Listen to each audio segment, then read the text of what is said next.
Good afternoon, everybody. I'm going to do another journey into Abbey Normal's higher self.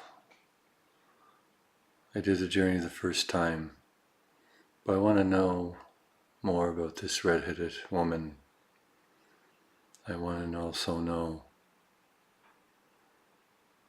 who she is in spirit, not necessarily a message, but more into the essence of what she is, what her higher self is, her true higher self. She kind of went down that road with me in the video that she done for me for my higher self. So I like to see what the message is from her and from the red-headed woman that she sees so often. Let me go to the red-headed woman to see what she has to say.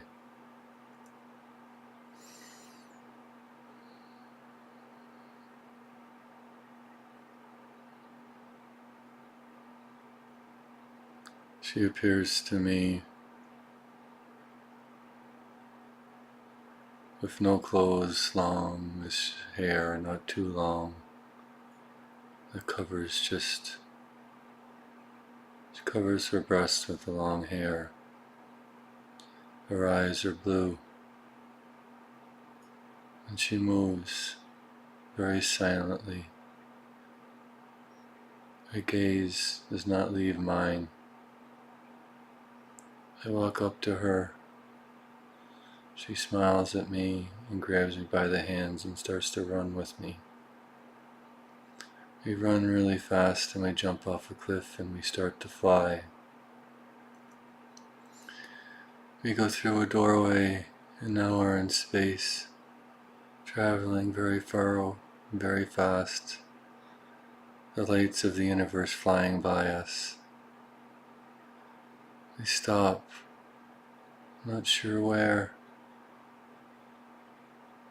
It is a large star. It is a purplish blue star.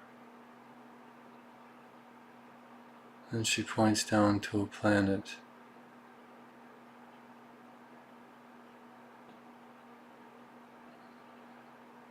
She says that we lived lifetimes there together. Not a normal lifetime, a lifetime of rest and relaxation. For thousands of years, or the understanding of thousands of years went by. She says, sometimes souls are so broken for what they choose, what they sacrifice for themselves. They need places like this to rest for as long as they need to. And then when they come out, they are stronger. They are ready for the next phase of life, the next phase of understanding. She says to all you that each one of you who lived many lifetimes had places just like this, places where you could rest, and Eden, so to speak, a perfect world, a world that it was your own if you choose it to be. There's so many worlds in the universe.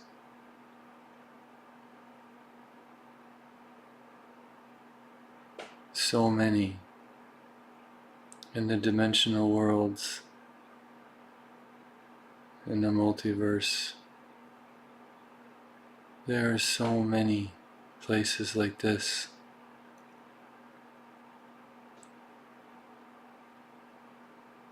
So you're wondering what happens to you when your soul gets shattered and broken.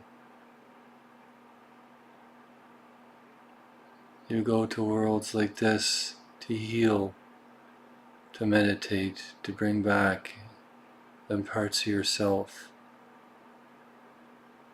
Even after thousands of years, sometimes, and many times, it is not possible to bring back all those parts of yourself. But you never stop trying to do so. Because when you stop trying, you stop living. And then you can go in isolation in dark places where nobody knows where you're at. And you could hide there for millennium and be lost to yourself till someone happens to maybe find you in the dark and brings you back into the light.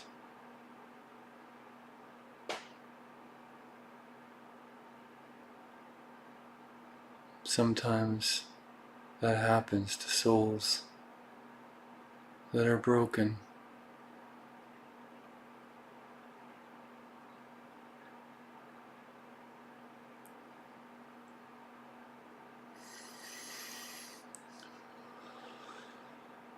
She goes, I had lifetimes where I was broken, and so did you, Joseph.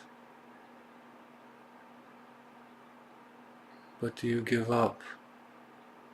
Do you hide? Do I hide? Did I give up? No, I did not. I kept moving forward. I kept trying. I kept pushing. I kept growing. I kept growing in love and understanding. I never gave up. The fire within my eyes, the fire within my soul will never stop shining because of places like this. So sometimes it is really important to just stop and do nothing for a while, to allow life each day at a time to pass by, enjoying the moments, the simple things. And then when you're rested, then life shall begin again. But take the time when you get these moments and bring them into your heart and be thankful that you have the time, the moment of peace. So many times we just forget. We feel like we can't go anywhere, we want to move, and we can't move. We can't go forward. That's because we're not meant to. We're meant to go forward when it is time and we are ready. If those times are peaceful, what is your rush? Don't rush those moments. Embrace them with all your heart. Make sure that you know and never give up. Never stop trying.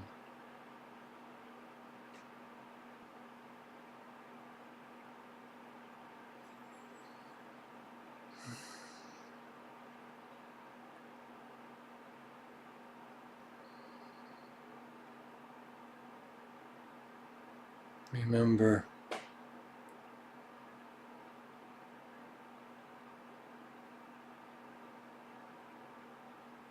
the times of peace are times of healing.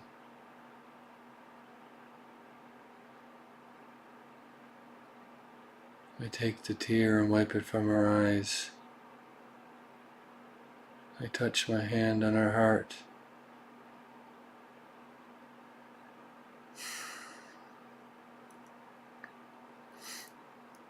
Sometimes souls sacrifice so much.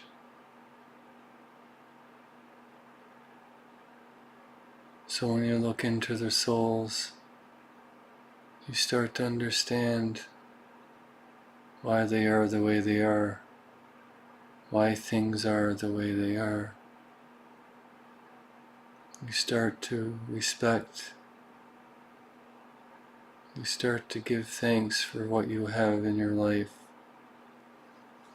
because there's so many that suffer so greatly. And sometimes we just take advantage of life, and we whine, we complain about insignificant things.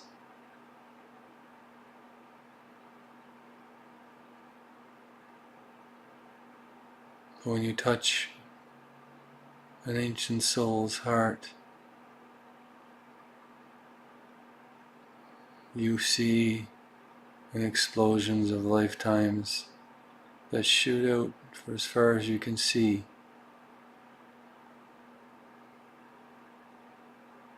You start to feel the love and the chaos that they endured throughout all these lifetimes.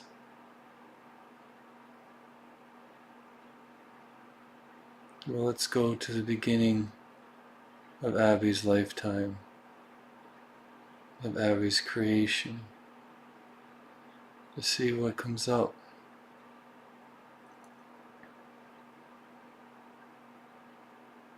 I see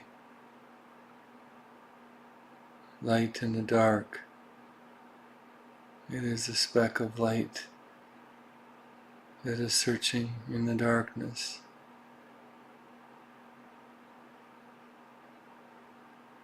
It searches, it flies around, it moves with its thoughts. It is curious of this place. It is curious that there is something here in this dark place.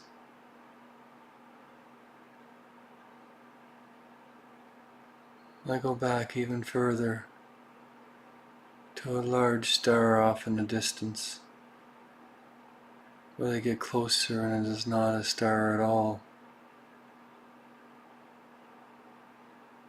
It is a huge energy, a massive energy that is breaking through the barrier of this universe,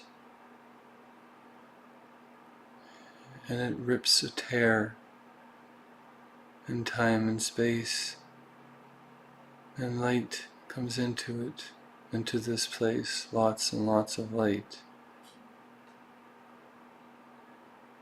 Amongst them light is a tiny bright light, the size of a fairy.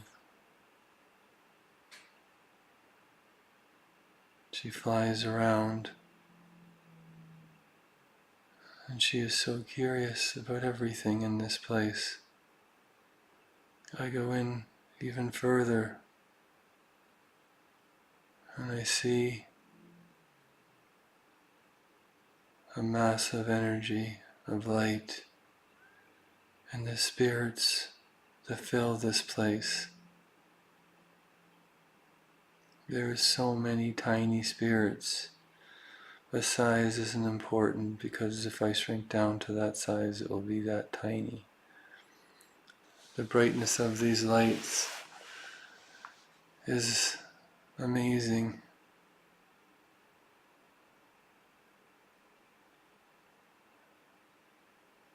Size doesn't mean anything because I have nothing to identify it to. These lights could be the size of planets, solar systems, universes. All I do is see that there are so many, and they move so freely, and there's no darkness in this place, just unbelievably bright light. Understands a woman that looks down upon this place and looks past it. She stands up and she waves her hands and she says, "There is something past. There is something on the other side of this veil. I need to step forward into it because the darkness is calling me from far away. The other spirits do not understand. What is darkness?" they say. And she smiles at them. "I am not sure either, but I know it calls me from far away. I must go to this place." So she waves her hands, and a tear appears, and she flies into the darkness. Very few travel far because they are afraid. There is nothing but darkness here, with no light. "Why would you want to go there?" they said. But she looks back at them and says, "The darkness is full of light, if you know how to look for it, and you know how to see it."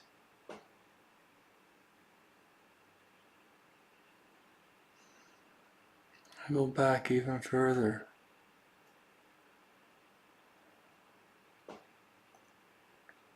As far as I can see,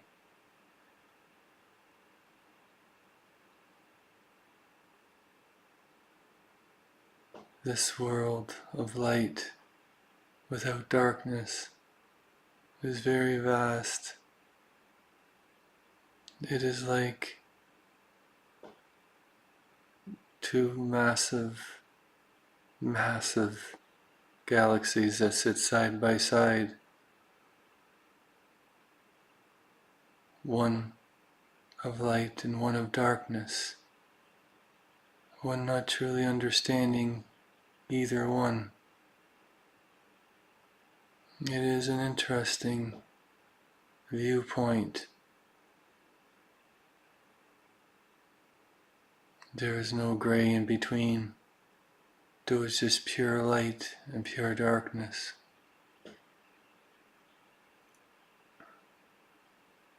Side by side, questioning their each existence. But there is two that call out to one another.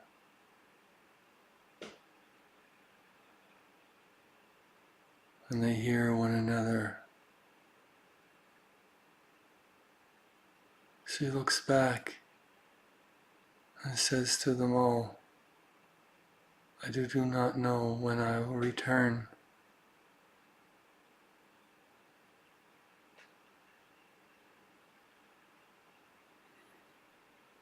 I tried to see past this dark and when the beginning of these two things existed. When the darkness and the light were created. I know there is much more to this story, but they are not wanting me to go past that point.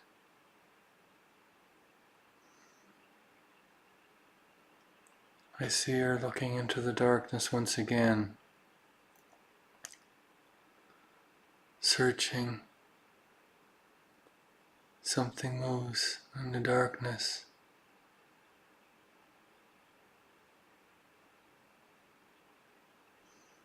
A soul, a very ancient soul, but both of them are very ancient. There is much time before both of these people, both of these souls came into contact. There was much time before this, but the time is hidden from me. A time long ago, that separated these two lights, the light and the dark,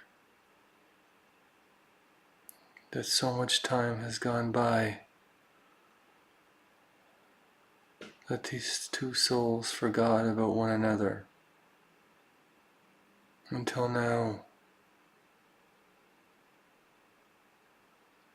The darkness called out to the light, and the light came, and when they touched, all the memories of the times before came rushing back.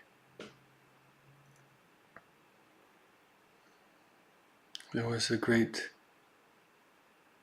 beautiful, an amazing explosion that had happened when the rip of light touched the darkness once again. It caused the two to join. The veils were torn apart. The light beings were pulled into the darkness, and the darkness was pulled into the light. And the explosion happened again, but on a much greater scale. An explosion that was never, what's the word? It was one of the most powerful explosions that ever was created. It shattered everything on both of them, pulling some together, joining them together, ripping them apart and joining them again. The explosion rippled through all the universes and joined these two together to create one universe, a physical reality of light and dark.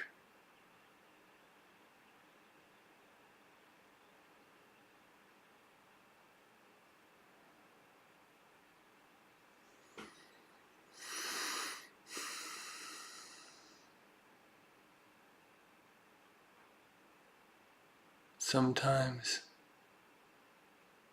when we look and see the true history of ourselves, we are humbled by how old we are.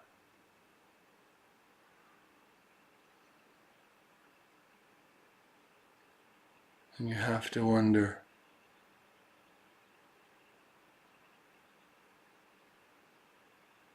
what more is there that we have forgotten? What does the future hold for mankind, for the souls that reside on this planet? What histories are hidden amongst our minds, our bodies, our souls, within the earth itself, on other planets?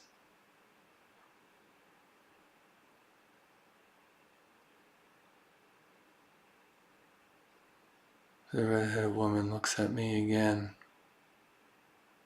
and she smiles and gives me a hug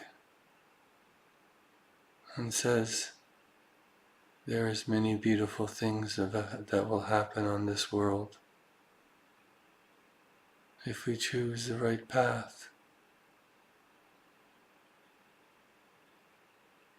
She has faith in all of you.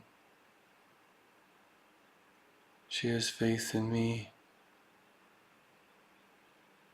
She has faith in the human race, that they will start to see and change this world for the better.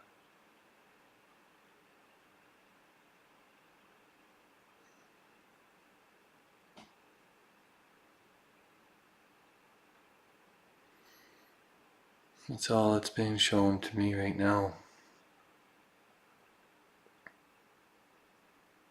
Thank you very much, everybody. I'm Joseph Bradley, and I am humbled by what I see.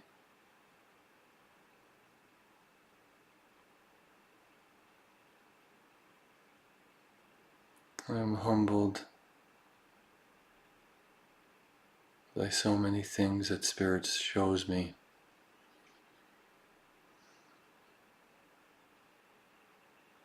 And I thank the Creator every day for the blessings that He's given me.